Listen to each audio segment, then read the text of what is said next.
అందరికీ నమస్కారం అండి. ఆగస్టు 15వ తారీఖున అన్నా క్యాంటీన్కి రాష్ట్ర ముఖ్యమంత్రి వర్యులు నారా చంద్రబాబు నాయుడు గారు రావటం జరిగింది గుడివాడ.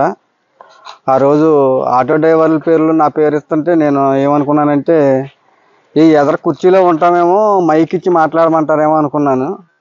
అది కాకుండా ముఖ్యమంత్రి గారు పక్కన కూర్చొని నారా చంద్రబాబు నాయుడు గారు పక్కన కూర్చోబెట్టుకొని మాట్లాడి నువ్వేం చేస్తావని అడిగారు. నేను ఆటో తోలుతానని చెప్పాను. ఇంకో విషయం కూడా చెప్పానండి, 2017 వరకు కూడా నేను డ్రైవర్నేనండి. 2017 తర్వాత నేను ఎస్సీ కార్పొరేషన్ లోన్లో ఆటో తీసుకున్నానని కూడా చెప్పానండి. అంతే కదండి. ఆయన అడిగారు, మీరు డీజిల్ ఆటో తోలుతున్నారా పెట్రోల్ ఆటో తోలుతున్నారా అని అడిగారండి.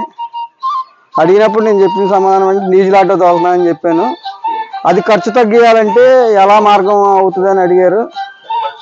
పెట్రోల్ ఆటో తోలుతున్నారా డీజిల్ ఆటో తోలుతున్నారని ముఖ్యమంత్రి గారు అడిగారండి. అడిగినప్పుడు నేను డీజిల్ ఆటో తోలుతున్నాను అన్నాను. ఖర్చు తగ్గే ఉపాయం ఏమైనా ఆలోచించావు అన్నారండి. అడిగినప్పుడు లేదండి, నేను దీన్ని తోలుకుంటా పిల్లల్ని చదివించుకుంటానికి సరిపోతుందండి, దాని ఆలోచన చేయలేదు అని చెప్పాను. అప్పుడు దాన్ని ఎలక్ట్రికల్ ఆటోగా మార్చడానికి నీకేమన్నా తెలిసిన వాళ్ళు ఉన్నారు, నీకేమన్నా ఐడియా ఏమన్నా ఉందా అని అడిగారు. దాని గురించి నాకు ఎటువంటి ఐడియా లేదండి, కానీ అది కొనాలంటే కాస్ట్ ఎక్కువ అవుద్దని చెప్పానండి. నేను సుమారు 3 లక్షలన్నర 4 లక్షలు ఉంటుందని చెప్పాను.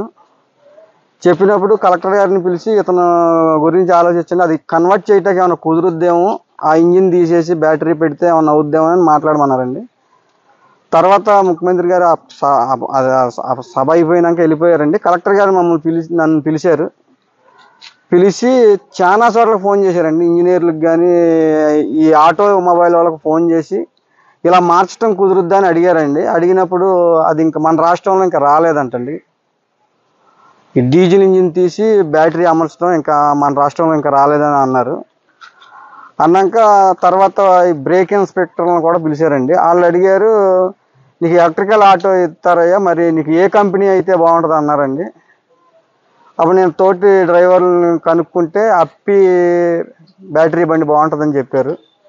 అది తీసుకుంటానని చెప్పాను. అది గుడివాడలో కూడా లేకపోతే గుంటూరు నుంచి రప్పించినట్టున్నారండి. సమయం 8 ఆ టైం అయింది. అది వచ్చేసరికి కలెక్టర్ గారు కూడా వెళ్ళేటప్పుడు ఒక మాట చెప్పారండి, ఏ టైం అయినా బండి వేసుకొని ఇంటికి వెళ్ళమన్నారు, మిమ్మల్ని బండి తీసుకొని ఇంటికి వెళ్ళమని చెప్పారండి. ఆ బండి వేసుకొని నేను ఇంటికి వచ్చానండి.